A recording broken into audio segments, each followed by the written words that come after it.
Ligne d'un bras de fer à l'horizon, après la décision de la CAF, place au communiqué des fédérations marocaines et sénégalaises avec en toile de fond le remix de l'affiche de la finale de la 35e édition de la CAN.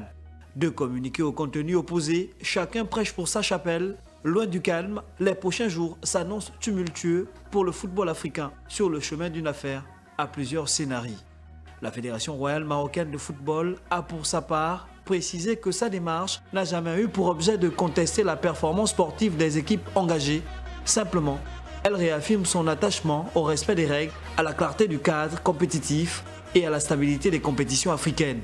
À l'opposé, la Fédération sénégalaise de football soutient que pour la défense de ses droits et des intérêts du football, elle engagera, dans les plus brefs délais, une procédure d'appel devant le tribunal arbitral du sport à Lausanne.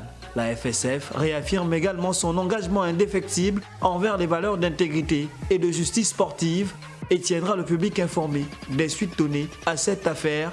Pour l'heure, elle met la CAF en demeure.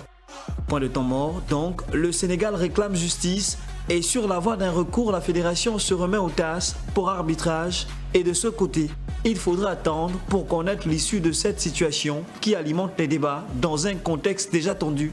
Les supporters sénégalais placés en détention au Maroc n'ont toujours pas retrouvé leur pays. Dans tous les cas, il faut prendre la situation avec beaucoup de recul. Le consensus souhaité pour l'apaisement, mais surtout la consolidation d'une confédération africaine crédible dans la conscience collective.